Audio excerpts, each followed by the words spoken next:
Welcome back. Thanks again for joining us for another episode as we have been studying through the book of Genesis together.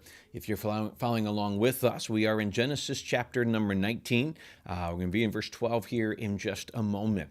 To establish a little bit of context, last time we looked at the conversation really where the two angels went down and they were really going down to warn Lot. They really weren't going down to destroy this or to find out if they should destroy the city. That's what they were there. God has sent them to destroy it. That was already an established thing. They actually gone in there to warn Lot. He had his final choice: get your family out, and that's what we're going to look at. So last time they went down there and we saw the depravity of the city.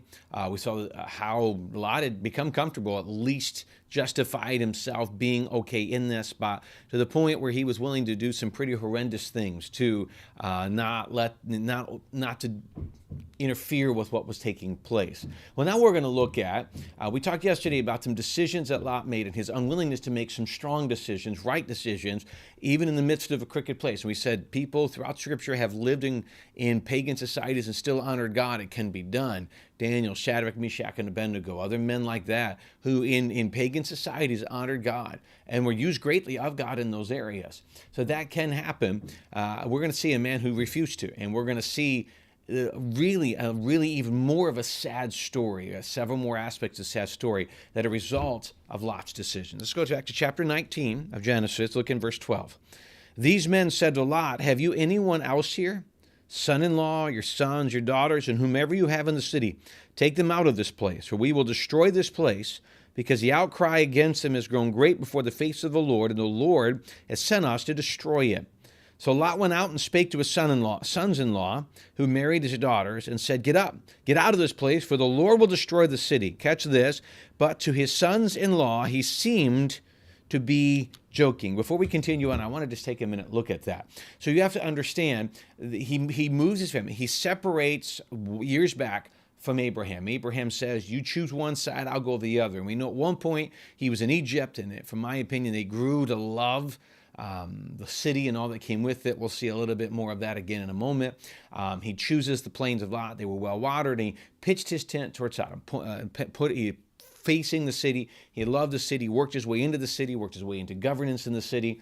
And now his own daughters have married people in that city. They didn't choose to go outside of it later like is done for Isaac. They marry right there in the city. And they marry the people of the city. They had become part of the culture. Well, you can say at one point, the men said that Lot seemed like he was always judging them. So you can see that there was a distinction a bit to what Lot was down there, but his family grew to love it, grew to marry the people there to the point. This is how undistinct Lot was. Lot tells his sons-in-law, you need to leave. The Lord's going to destroy the city, and they think he's making fun of them. Can you imagine this? They open the door. He tells them this. Oh my goodness, what's wrong with the old man? Slam the door, walk away, mocking and laughing, going on to live their lives as nothing's going to happen, not knowing that in a matter of hours, their life was to end. This is how little his daughters and sons-in-laws saw him in the aspect of spiritually. Whether he was just in his home, never took it seriously, they could not take this seriously. And that's a scary thing, especially I imagine as a father walking away from there. Not only do you know that your daughters, sons-in-law, if they even had kids, I don't know if they did, but they did grandkids, all of that's about to disappear. All of that's about to be destroyed. You could have made a difference. You chose not to. Your desire to fit in has affected that. So let's continue on, verse 15. When the morning dawned, the angels turned to urge Lot to hurry, saying, arise, take your wife and your two daughters who are here, lest you be consumed in the punishment of the city. And while he lingered, the men took hold of his hand, his wife's hand, the hands of his two daughters, the Lord being merciful to him, and they brought him out and set him on the outside of the city. This is a part, I've often missed this. He was still not wanting to leave. So these angels grabbed he and his wife and the two daughters and basically yanked them out of the city. He didn't want. Now, I imagine at this point, I would have a hard time. I've got family still in there. I know about to happen to the family. Am I willing to leave and let this happen to my family? But they were yanked out physically by the angels. Verse 17, so it came to pass when they had brought them outside, they said, escape for your life. Do not, here's a command, do not look behind you nor stay anywhere in the plain. Escape to the mountains lest you be destroyed. Verse 18, and Lot said to them, please, no, my lords, indeed, now your servant has found favor in your sight, And you have increased your mercy, which you have shown me by saving my life. But I cannot escape to the mountains, lest some evil overtake me and I die. He's like, man, if I go to the mountains, I'm going to meet a mountain lion. I'm going to meet some kind of animal. People who live there, I don't know how to survive in the mountains. Please, here's what he says, verse 20. See now, this city is near enough to flee to, and is a little one. Please let me escape there. Is it not a little one? And my soul shall live. And he said to them, see, I have favored you concerning this thing also, and that I will not overthrow the city for which you have spoken. Hurry, escape there, for I cannot do anything until you have arrived there. Therefore, the name of the city was called Zoar. So you've got a point. He comes out. He says, escape to the mountains. And he goes, no. Let me go to another city. Again, you've got his time in Egypt. You've got his time in Sodom and Gomorrah. He didn't want to leave it. And now you've got a point where he wants to go to another city. And it was just the comfort. That's what he liked. But none of that's a really big deal. It's except the fact that he was unwilling to let right supersede truth. Wrong. Right needs to overcome wrong. Truth needs to overcome wrong. And what he knew was right. What he knew was truthful. What he knew was what God wanted. He didn't want to follow. He still wanted to blend. He still wanted to be a part of the world, and he still wanted to be part with God. He still wanted to have both of those things. And so he goes out, and he's still begging, and you can just see that even in the midst of his city being destroyed and knowing why it's being destroyed, he still wanted to run to a similar lifestyle, which that teaching, as the leader, as the example, that, in my opinion, is why the next two things we're going to read took place. Verse 23, the sun had risen upon the earth when Lot entered Zoar. Then the Lord rained brimstone and fire on Sodom and Gomorrah from the Lord out of the heavens. And he overthrew those cities, all the plains, all the inhabitants of the cities, and what grew on the ground. But his wife looked back behind him, and she became a pillar of salt. One of the more popular parts of the story, she turned back. Now, a lot of people say that she turned back because she missed the city. She missed the luxury. She missed the comfort. She missed the lifestyle. And that is probably true because God immediately turned into a pillar of salt. She dies right there. She could have been looking back because her family was there. Her daughters, her sons-in-law, maybe grandkids. I don't know if they had them yet, but she had family there. And she turned back. Now, I'm not sure turning back would have made a difference. She was commanded not to do it. And what you really see, why this happened? Because no matter how many times God had given instruction, they still could not put God first, and more pain came. And it's not ending anytime soon. Verse 27, and Abraham went early in the morning to the place where he stood before the Lord. Then he looked toward Sodom and Gomorrah and toward all the land of the plain, and he saw, behold, the smoke of the land which went up like the smoke of a furnace.